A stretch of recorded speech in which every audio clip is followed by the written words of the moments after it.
Greetings, my name is Anita Bhatia, and I'm the Deputy Executive Director of UN Women. On behalf of UN Women, it is a great pleasure for me to be with you here today to discuss this very important topic, women in the digital era. Thank you so much for including this topic in today's discussion. If we had any doubt that digital access and the gender gap in digital access was an issue, the pandemic showed us very clearly that the world is divided into those women who have digital access and those who don't. Even before the pandemic, we knew that there was a gender gap when it came to digital access. For example, we know that when you look at access to financial services and digital financial services, 60% of those who don't have access to that are women. The pandemic has just exacerbated this gap.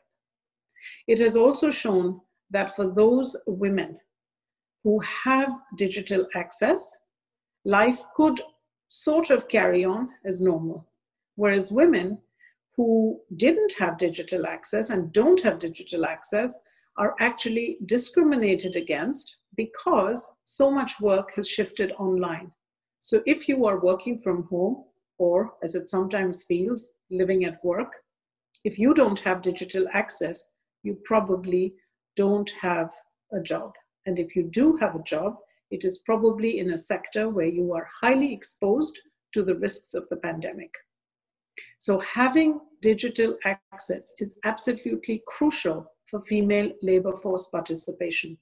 And we know that female labor force participation, which already was lower than male labor force participation prior to the pandemic, has actually suffered during the pandemic. So what can be done about this, and is anybody doing this well?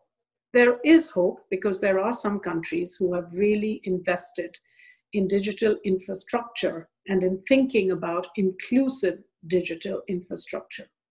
One country that comes to mind is Singapore, which has credits being offered to its citizens for upskilling and for digital access. The other country that comes to mind is my own, India, where the fact that women actually had identity cards and access to mobile telephony meant that 200 million women could actually get cash during the pandemic. So the ability to receive services during the pandemic was deeply influenced in many developing countries, in particular, by the degree of digitization and the degree to which digital infrastructure existed. Going forward, what would we like to see? We would like to see a focus by policymakers on building an inclusive digital infrastructure that takes into account the rights and the perspectives of women.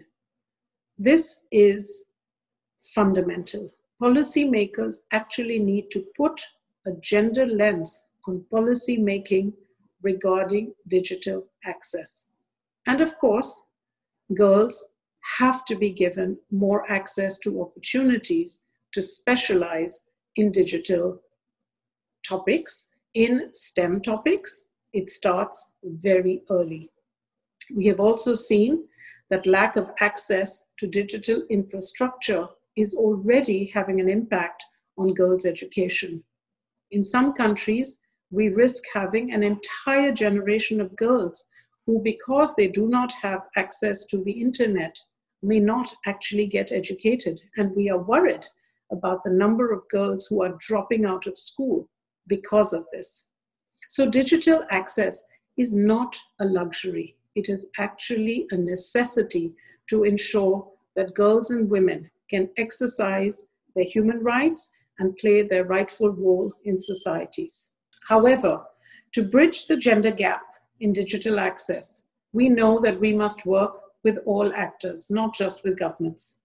This requires a multi-stakeholder partnership where civil society, think tanks, academia, all are involved. The private sector too has an incredibly important role to play. UN Women has worked with the governments of France and Mexico to put together just the kind of multi-stakeholder partnership that can actually bring about transformative change in this agenda.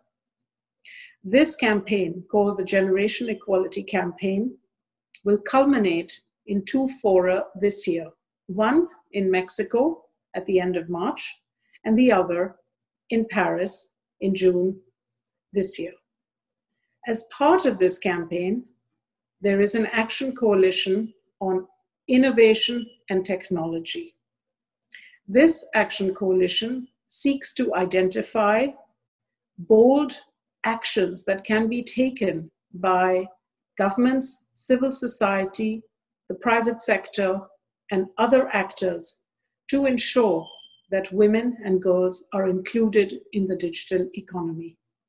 This is a great opportunity to help move the needle, and I would like to invite every one of you listening to join us in this action coalition and in the broader Generation Equality campaign. Thank you. And with these inspiring insights, I'd like to dive into our discussion. And I want to introduce my first guest, which is the EU Commissioner for Equality, strengthening Europe's commitment to equality and inclusion in all of its senses. Prior to this role, she had various roles in her home country, Malta, like, for example, Minister for European Affairs and Equality, as well as Minister for Social Dialogue, Consumer Affairs, and Civil Liberties. So please welcome Helena Dalli. My second guest is responsible for the daily business of Facebook, including WhatsApp and Instagram, in Central Europe. Prior to that, she was leading the software business of Hewlett-Packard in the German-speaking market, and she spent more than 20 years at Microsoft. I'm happy to welcome Angelika Gifford. And last but absolutely not least, our third guest is Managing Director of MSD Germany, which is a subsidiary of the pharmaceutical company Merck. And prior to that, she was responsible also at MSD for HPI vaccination preventing cervical cancer. So a very warm welcome to Chantal Fribertshäuser. And my first question goes to Mrs. Dalli. We had these insights from a global perspective from Anita Bhatia. And we in the Western world, in Europe, tend to take equality for granted, since we offer digital access to women, as well as access to education, social security. So why does Europe still need a commissioner for equality? Thank you for this question. And it is evident that European societies are far from equal. We cannot say that there is equality. And as we have heard earlier, this has been exacerbated by the pandemic. And we really had inequalities exposed in various sectors of our societies. So there is a lot which needs to be done still in order that we can say that there is equality in our societies. And a few numbers will illustrate this. For instance, in the EU today, only 17% of the 8 million digital tech experts in the EU are women in a market with a shortage of skilled ICT professionals. In the EU, only 1 in 6 ICT specialists is a woman. Only 1 in 3 STEM graduates is a woman. Women in ICT earn almost 20% less than men. And for children over 3 years old, 92% of the overall EU population is in preschool education. But then for Roma children, for instance, this figure is 42%. So 55% of women report having been sexually harassed and are more likely to experience online sexual harassment than men. And according to the Fundamental Rights Agency survey, being Black in the EU in relation to participation on the labor market, 1 in 4 respondents felt racially discriminated against at work in the 5 years before the survey, with slightly higher rates observed for men than for women. So respondents identify skin color or physical appearance as the main ground for discrimination at work. And so these are the figures. Let's start to discuss what we can do about it. Would you say that in the digital area, it is easier for women to be heard of and make a difference, since the internet offers access to education as well as various platforms to express oneself? Did you address that question to me? Yes. Yes. No, it's harder for women to get into this area, the sector, and it has other side effects. It also affects, for instance, the gender pay gap, because we know that jobs in ICT are high-paying jobs, and there's a lack of women there, and therefore there are more men in these high-paying jobs. So it also affects this. Also, a lot depends on stereotyping. How are we telling, what are we telling our young girls, which areas to choose? So our gender equality strategy addresses stereotyping, because otherwise we will continue derailing girls and not encouraging them to take science subjects, for instance. So to me, stereotyping is of the essence if we want to get more girls and women in science, and therefore in ICT. Yes. So let's get the perspective of the ladies from the economic world. We've seen, and you were referring to that, we've seen the growing importance of tech companies like Apple, Google, Facebook, all built by men and all led by a board of management with only very few women.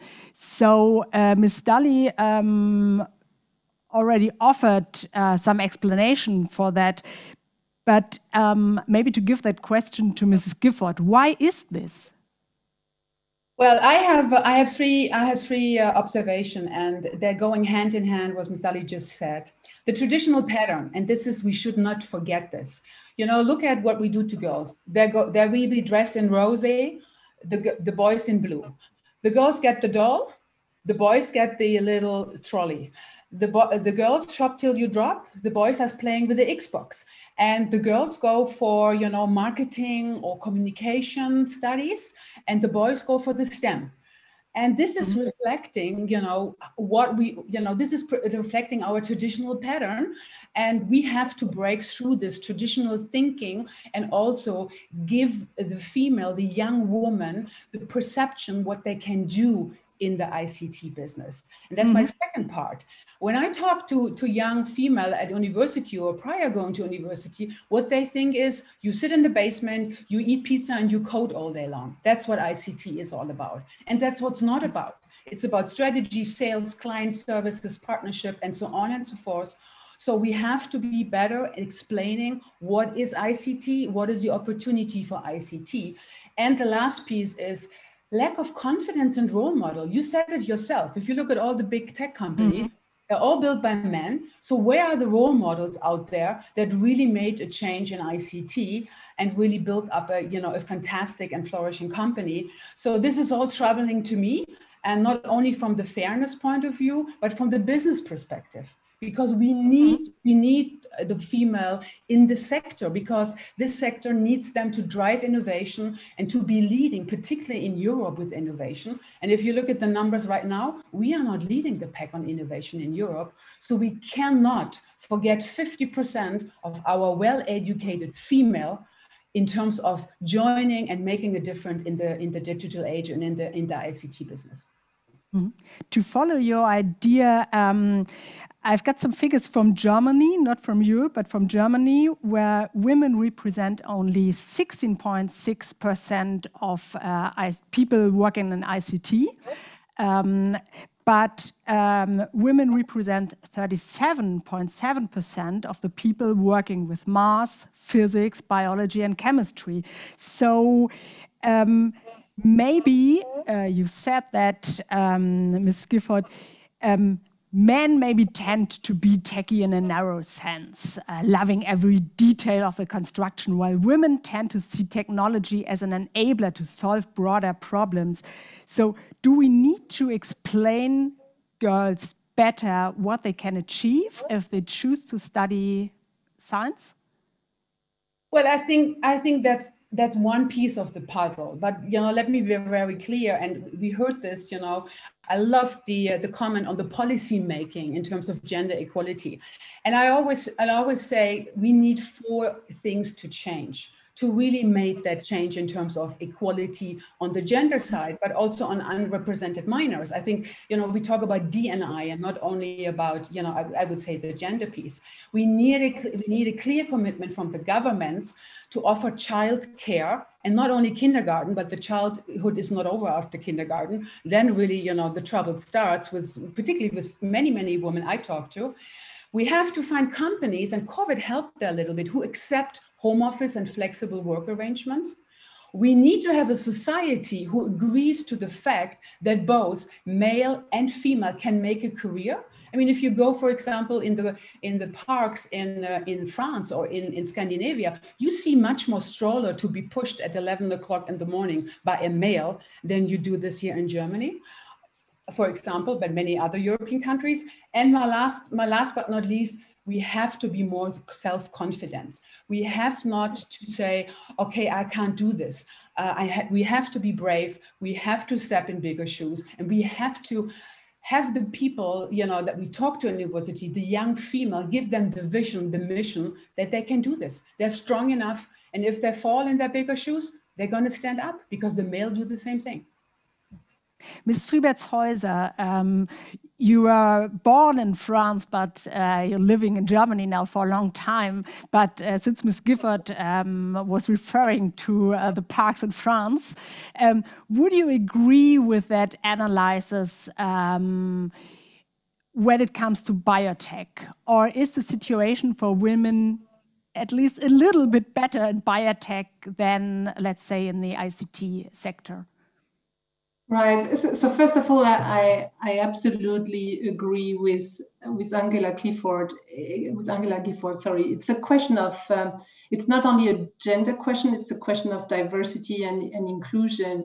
And I think what we see in the digital space is just a replication, and in some respects, even an exacerbation of the stereotypes and the biases that we see overall in society. And so, if we don't touch on that, and it is, I agree, infrastructure helps, but for me, it's more a question of culture than it is of infrastructure. And coming back to the French example, I must say, more than 10 years ago, I was in Germany, not the first woman, so we have a high woman representation in the healthcare sector. I must say I'm privileged to work in a company which has made it a big priority for years. And so we have 57% of women in the company and 45% of women, even in management positions. But I understand first that it's not very usual, and it's even over the norm of our industry, even though. And I must also say it's not a given. We have to fight for it every day. You have to be very conscious of that. And when I was in Germany, not the first woman at all in this leadership team role that we had, I was the first woman with children. And I became pregnant while being on this board that we have. And that was something that we never knew in Germany, but was very usual in France. And I must say, for me, it was easy because I'm French. My mother had 4 children, worked full time. So for me, it was very normal, but I know that I've been privileged, and it was easier for me because I didn't feel myself the pressure, and I didn't feel the cultural pressure around me. But what it taught me is it's not only a question of infrastructure. By the way, in the building of our office, we have a daycare for children. As soon as they are born, they can go to this daycare. So we have the infrastructure, but nevertheless, I was the first woman in that position with children. So it's not only infrastructure, it's culture. And I strongly believe that what we need to get that change is, first of all, we need to make it a priority and not be satisfied, right? You can't be satisfied even if you achieve the 45% that we achieved in leadership roles. You have to be very vigilant and look at not losing it. Secondly, it's creating a culture where every voice can be heard. Because if you don't create this culture, even if you have more women at the table, if you don't create a place where the voice can be heard, you don't get any benefit of this diversity. So I agree with Angela. It's about diversity and inclusion. And it's really about setting examples and role modeling, right? I talked about my own examples, but thinking about STEM areas and the fact that only 16% in AI, for instance, in Germany, where we have a big talent pool in Germany in artificial intelligence, but only 16% are women. Well, I think I agree with what was said earlier. We have to start early. And how do we make sure that school classes, right, get to know these areas, and also by doing so, get to know women, successful women in STEM areas that could do a beautiful career and get inspired. And this is, by the way, one of the reasons why we do STEM days as an organization. This is also the reason why, so there is one day, we are sitting in the south of Germany, in Bavaria. There is one day where children don't go to school, but people go to work. So we made it our Children Day, so that every employee can bring their children to our office.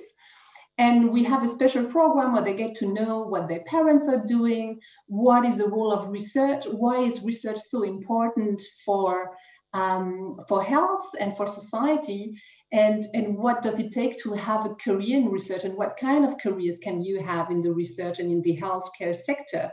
And I think these kind of things are things that everybody can contribute, and I think we all have to play a role, the public sector, the private sector, to make that happen. And I'd like to address or continue in that idea, address the following question to Mrs. Daly. Since in our chat, someone is asking what might be Europe's strategy to solve this problem or to create equality. We heard a lot about the culture in the enterprises. What can politics offer to get more women into that sector, Mrs. Daly?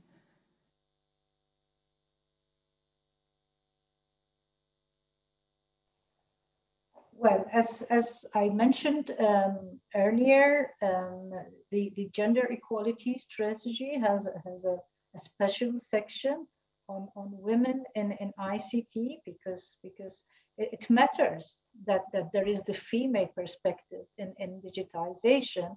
Because this is the present and this is the future, and we cannot afford to have this discrepancy and this female deficit in this sector, which is needless to say of so much importance, and it is everywhere. And even we have to see who is thinking in the sector, who is inputting, what the algorithms and all that, and you will see that it is mainly men who are doing this work. So this has other effects on our lives because of what is going on behind it.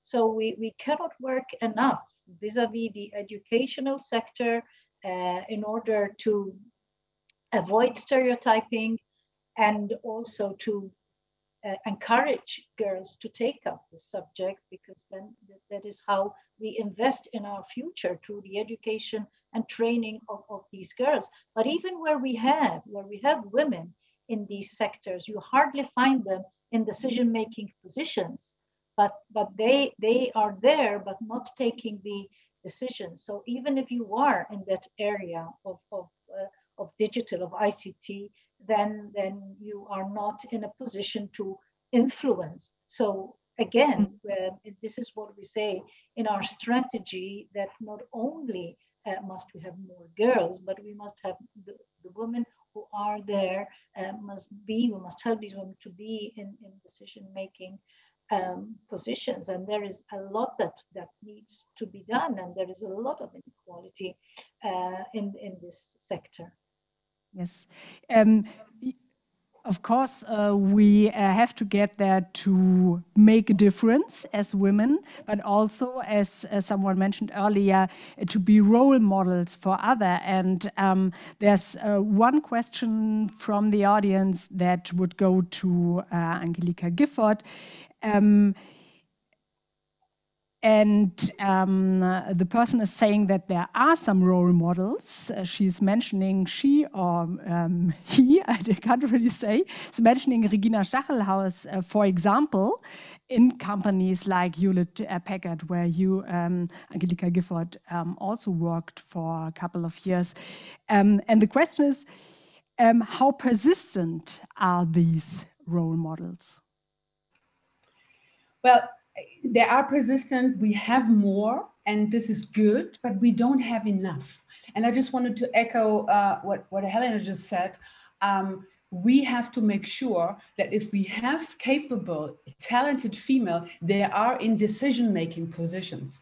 I mean, I'm Chantal, I'm really, really happy to hear your numbers. And also for us, in Facebook, we came to a good number now. I mean, if you look at all the people working in technical roles, we came from 15% to 24%, and the leadership roles became to 34% in a very technical company like Facebook. And until 2024, 50% of our workforce will be made up by underrepresented minor. That's the goal, and that's the metrics we're going after. Because I think, to answer the question, how persistent is that, you need to put this, like you also said, Chantal, on top of the agenda. You have to have this really, in your mission, in your vision. You have to discuss this with the leadership every time you meet. We have a chief diversity officer. We have, we check on our equality in terms of salary, in terms of pay. We have compulsory D&I trainings when people join the company. So we made this really a topic that is as business critical as a new release of any Instagram, improvement or. So this is very important, and that's what I also say to young girls. I said, and don't get me wrong, they're gonna get an interview. They get very nice slides where it says we do this and this and this and this for you, but then they should ask the question: who is your leadership consistent of? How many leaders you have in the company? So between the reality and what we wanted to achieve, this is sometimes two different pairs of shoes. So to make your to answer your question, in short, we have them. We don't have them in the right positions yet, and we need to continue. It's a journey, and I was really shocked about one number, and I have to give this out here. I read the number, and maybe this is wrong. I hope this number is wrong. I have to give this to Helena. It says we are still far away from gender equality in Europe. In fact, 60 years, says the European Institute for Gender Equality. It will take us that we have gender equality in Europe. And for me, that's a very shocking number. So Helena is nodding, so the figures seem to be right, unfortunately. But I think this is a topic our audience is really interested in. So I'd like to ask you another question on that. What do you think about the role of mentorship? Because, as we said, the power is still in the hands of men. How do you organize that at Facebook or even at MSD? So, Chantal, you want to go first? Oh. Go. I make it short. It's part of the D&I initiative. And for me, it's important that we look at this. The D is you get invited to the party. The I, you get invited to dance. So really you have to do both. And that's really a theme that we live in Facebook. We have several mentorships program. We have also reverse mentoring, which I love the most, to be honest, because we have very senior people in Facebook being mentored by the news. We call them news, the new kids on the block, so to speak. So they get a little bit of what's going out there, how is fake perceived out there, and so on and so on. So this reverse mentorship is very good. And the other thing, I'm not a big fan of female mentoring. I'm a big fan of female groups. We have a lot of wonderful female groups out there on Facebook, thousands of female connecting and sharing with each other, the experience, inspiring insights, and so on. But just doing pure female, we have that in Facebook. But I'm also a big fan of, hey, we have to bring also the male at the table, and they have to understand how this works, male and female together, in a project, in an important initiative. So we have both. We have the reverse mentorship. We have the pure female mentorship. I'm also a big fan of mixed mentorship, I would call it. And the mixed mentorship, there needs to be people in from different ethical background, different sexual orientation, different culture, because as global and as colorful our community is out there, we have to reflect that in our company. So, Ms. Fribertshäuser, what about mentorships at MSD? And to add one other question from our audience, what can we do, or what do you do at MSD to get men as allies in this to this journey? It's a very good question. So yeah, I will echo in a way what Angelika just said. So mentorship is very important, but it's not enough. So I think there is a real set of tools that you can use, and actually ideally you use all of them to make that happen. Mentorship is one of those. Networking is absolutely crucial, but also sponsorship. What is the difference? I think mentoring is really somebody who can provide advices. For me, it's in a way very similar to networking, in a way that women need to help each other feeling strong, and that's what the role in a way of this network, which I found. Sponsorship is very different, and that's linking also to the question about getting men as allies in this game. Sponsorship means that you have somebody, ideally in a senior role, and ideally not a woman, but also a man, being made responsible for the advancement of talented women. And so when you identify a pool of talented women, people in the senior leadership area, including men, will be responsible to make sure and will explain every year what their sponsored women could do in order to advance in their career. So I think this is a very important set of tools that you can use to make sure more women get advanced in their career. But again, I must reinforce that diversity is nothing without inclusion, and the only way you get there is when you work on the culture.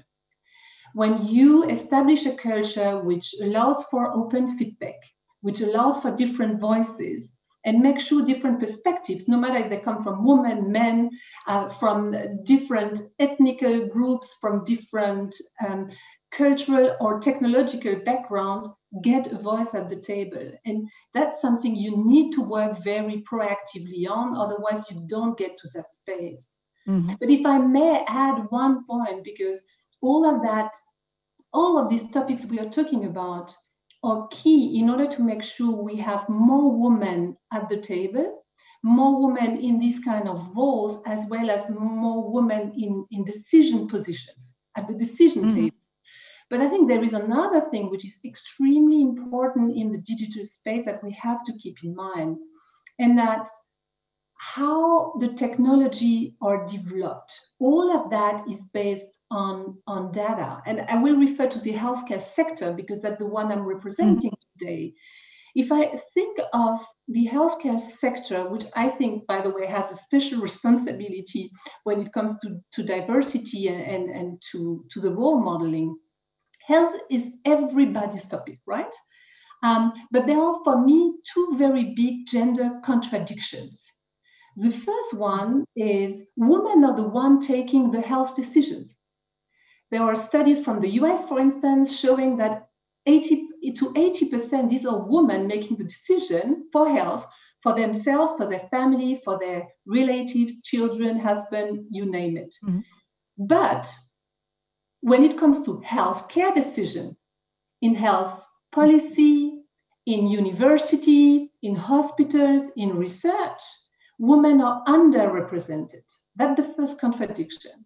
The second one is health, right? You would imagine if you look at research and you build science that you have to reflect the society. And so you will have to have half of women, half of men.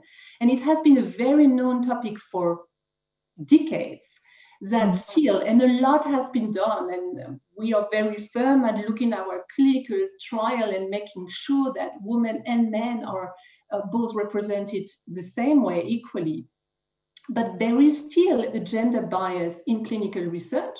And I would say it's even more so in digital health. And let me give you two examples, if I may just jump in, because I found it personally very shocking. And I think there is something we have to take care of.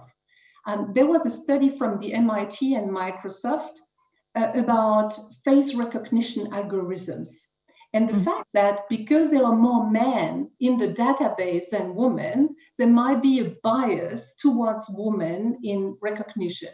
And dermatologists, for instance, pointed out that they are fearing that if you use, for instance, deep learning in order to detect skin cancer, which is one of the big advancements, right? One of the big advancements of technology is diagnosis.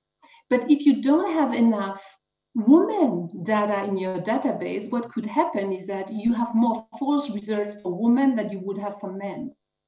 Another example, and it has been also researched very nicely, is that all of that is based on data. And based on this data, you got the modeling and you've got artificial intelligence, algorithm based on that. Again, if you don't have an adequate representation of women, you got to wrong results. And so we already have this discussion publicly, and there are some companies, some big tech companies who try to introduce like ethic boards or even recruit philosophers. But I'd like to get the other perspective from Helena Dalli.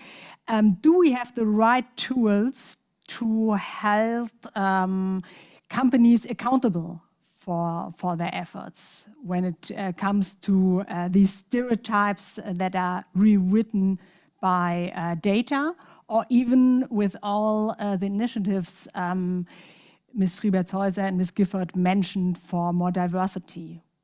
Do we have the right tools, politics, to hold the companies accountable? Yes. I think that EU member states can implement the commitments as set out in the Ministerial Declaration of Women in Digital last April 2019.